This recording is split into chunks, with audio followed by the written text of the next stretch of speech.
परमेश्वर कौन है? अनंत काल का परमेश्वर है। और जो मनुष्य है वो क्षण भर का है। क्या बताना चाहती हूँ कि जो परमेश्वर है वो अनंत काल का परमेश्वर है। उस परमेश्वर का कभी भी अंत नहीं है। लेकिन जो मनुष्य है वो क्षण भर का है, उसकी आयु क्षण भर की है। तो जब मनुष्य की आयु क्षण भर की है, घास के समान उसका जीवन है, तो प्रियो, क्या हम उस जीवित परमेश्वर से, उस अनंत काल के परमेश्वर से लड़ाई कर सकते हैं? मुकदमा लड़ सकते हैं? नहीं लड़ सकते प्रियो। यहाँ पर भजनकार भी कहते हैं, यदि हम तीसरा वचन पढ़े 90 भजन संहिता का तीसरा वचन कहता है, तू मनुष्यों को लौटाकर चूर करता है और कहता है कि हे आदमियों लौट आओ, क्योंकि 1000 वर्ष तेरी दृष्टि में ऐसे हैं जैसे कल का एक दिन जो बीत गया या रात का एक पहर। तू मनुष्यों को धारा में बहा देता है, वे स्वपन से ठहरते हैं, वे भोर को बढ़ने वाली घास के समान होते हैं। वह भोर को फूलती और फलती है और सांझ को कटकर मुरझा जाती है। वैसा है प्रियो हम मनुष्यों का जीवन, क्षण भर का है। हम कहते हैं हम 80 साल जी लिए, 90 साल जी लिए या 120 साल जी लिए, लेकिन परमेश्वर की नजर में वो शायद एक पल हो। क्यों? क्योंकि परमेश्वर कहता है 1000 वर्ष उसकी दृष्टि में एक दिन के बराबर। तो आप जानते हैं प्रियो, हम जो परमेश्वर के पीछे चल रहे हैं, हम परमेश्वर की जो आराधना कर रहे हैं, या हम जैसा भी जीवन जी रहे हैं, उस जीवन को परमेश्वर देख रहा है और वो जानता है कि हम कितना समय अपने परमेश्वर की संगति में रहें। लेकिन जानते हैं प्रियो, हम इन बातों का ज्ञान रखने के बाद भी अपने उस क्षण भर के जीवन को परमेश्वर के निकट नहीं बिताना चाहते, उसे भी हम व्यर्थ बातों में बिताना चाहते हैं। हमें पता है कि हमारा जीवन क्षण भर का है, हम परमेश्वर से मुकदमा नहीं लड़ सकते। हम यदि उसको क्रोध दिलाएंगे तो हमारे जीवन को हानि उठानी पड़ेगी, लेकिन फिर भी हम उसे क्रोध दिलाने की कोशिश करते हैं, फिर भी हम उसकी आज्ञा नहीं मानते हैं। हमें पता है कि ये पल भर के जीवन के बाद हमें उसके सिंहासन के सम्मुख खड़े होना पड़ेगा, हमें अपने एक एक कामों का न्याय देना पड़ेगा। परमेश्वर क्या कहता है कि जो हम कार्य करते हैं प्रियो, वो परमेश्वर के सामने ज्योति के समान रहते हैं। जैसे ज्योति में कोई चीजें छिप नहीं सकती, उसी तरह से हमारा बिताया गया एक एक पल और हमारा किया गया एक एक कार्य परमेश्वर के सामने ज्योति की तरह होता है। जैसे ज्योति में सब चीजें चमकती हैं, वैसे ही हमारे एक एक कार्य परमेश्वर के सामने पूरी स्पष्ट रीति से दिखाई देते हैं। चाहे वो हमने अंधेरे में किए हों, चाहे 7 तालों के अंदर किए हों, चाहे 7 कमरे बंद करके किए हों, वहां पर हम सोचते हैं कि कोई हमें देख नहीं रहा है। क्या सोचते हैं? कि कोई हमें देख नहीं रहा है, हमारे बारे में किसी को कोई पता नहीं चल रहा है। हम लोगों की आंखों में धूल झोंक सकते हैं प्रियो, लेकिन क्या हम परमेश्वर की आंखों में धूल झोंक सकते हैं? नहीं झोंक सकते। तभी वचन क्या कहता है, 8 वचन को पढ़े यदि, कहता है तूने हमारे अधर्म के कामों को अपने सम्मुख और हमारे छिपे हुए पापों को अपने मुख की ज्योति के सामने रखा है। ज्योति में रखा है, मुख की ज्योति में। परमेश्वर के सामने इस तरह है प्रियो, हमारे पाप, हमारे एक एक कार्य जो हम इस क्षण भर के जीवन में करते हैं। तो इस वचन के द्वारा परमेश्वर कहता है कि हम अपने जीवन को जांचें। बड़ा घमंड करते हैं हम हर एक बातों के लिए, अपनी सोच और अपनी समझ के द्वारा हम सब कुछ प्राप्त करने की कोशिश करते हैं।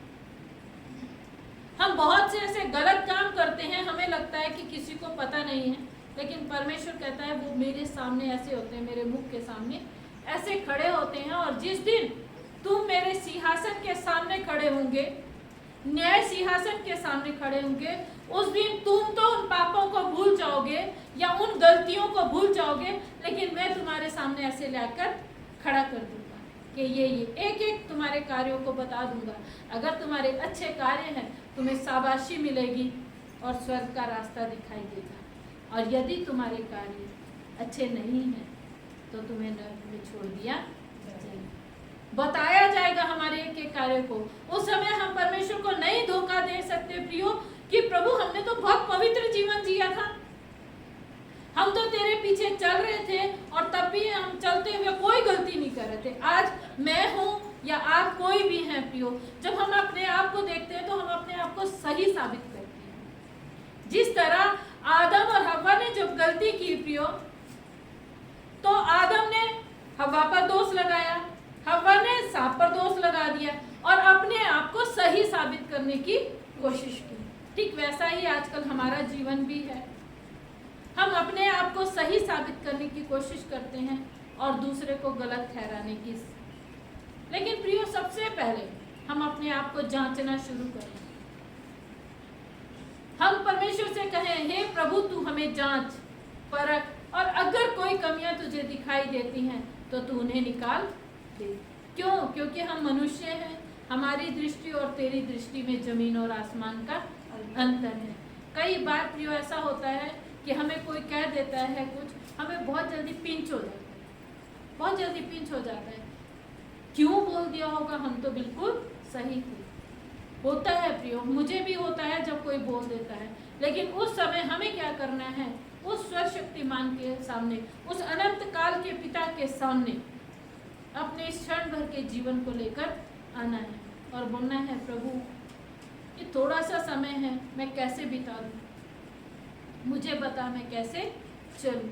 लेकिन जानते हैं प्रियो, इस क्षण भर के जीवन को भी परमेश्वर की नज़र में घास के समान हमारा जीवन है और इस जीवन को भी हम व्यर्थ बातों में बिता देते हैं और अपने सृजनहार को, अपने उस संसारकर्ता सृष्टिकर्ता को जिसने हमें इस धरती पर भेजा है, उसे हम भूल जाते हैं। आप जानते हैं प्रियो, जिस तरह एक माता पिता जब बच्चा उत्पन्न हो जाता है, उस दिन से लेके, जिस दिन से बच्चा उत्पन्न होता है उस दिन से लेकर उसके बुढ़ापे तक उनको चिंता रहती है। माता पिता उनकी नजर में उनके बच्चे कभी भी बुजुर्ग नहीं होते। ठीक इसी तरह प्रियो, हमारी उम्र चाहे जितनी हो जाए, हम परमेश्वर के सामने वैसे के ही वैसे हैं और परमेश्वर को हमारी चिंता है। इसीलिए परमेश्वर कदम कदम पर हमारी अगुवाई करता है और कदम कदम पर हमें शिक्षा देता है, अपने ज्ञान से भरता है, हमें अपनी समझ से भरता है। वो हमारी अगुवाई करता है जिस तरह एक माता पिता अपने बच्चों की अगुवाई करते हैं। क्यों करते हैं एक माता पिता अपने बच्चों की अगुवाई? कि उनके बच्चों के जीवन में कभी कोई दुख ना आए। ठीक इसी तरह प्रियो, हमारा ये सृष्टिकर्ता हमें इस बात का एहसास दिलाना चाहता है कि तुम लोगों का जीवन क्षण भर का है, कब मुरझा कर खत्म हो जाएंगे, कब क्या हो जाएगा तुम्हारे जीवन में तुम्हें पता नहीं है मेरे बच्चों। इसलिए तुम्हारे एक एक पल को मैं बहुमूल्य और कीमती बना देना चाहता हूँ। तो हम परमेश्वर से प्रार्थना करें कि प्रभु हमारा जीवन क्षण भर का है, तू अनंत काल का पिता है, तुझसे हम मुकदमा नहीं लड़ सकते। हम गलतियां करके, गुनाह करके, पाप करके हम जीत नहीं सकते। हम गलतियां करेंगे, यदि तू हमें दंड देगा तो हम तुझसे पूछ भी नहीं सकते, तुझसे सवाल जवाब भी नहीं कर सकते कि तूने हमारे साथ ऐसा क्यों किया। तो हम केवल प्रार्थना कर सकते हैं, विनती कर सकते हैं। इसलिए प्रियो, हम अपने उस सृष्टिकर्ता के पास आएं और इस बात को याद रखें कि जो हमारा जीवन घास के समान है, जो हमारा जीवन क्षण भर में खत्म हो जाएगा, पलक झपकते हमें पता नहीं होगा कि हम इस संसार को कब छोड़ के चले जाएंगे, सब कुछ छोड़ देंगे और तब हम परमेश्वर के सिंहासन के सामने खड़े होंगे। तो हम कोशिश करें कि अपने उस सृजनहार को प्रसन्न कर सकें। परमेश्वर आप लोगों को आशीष दे। जय माता दी।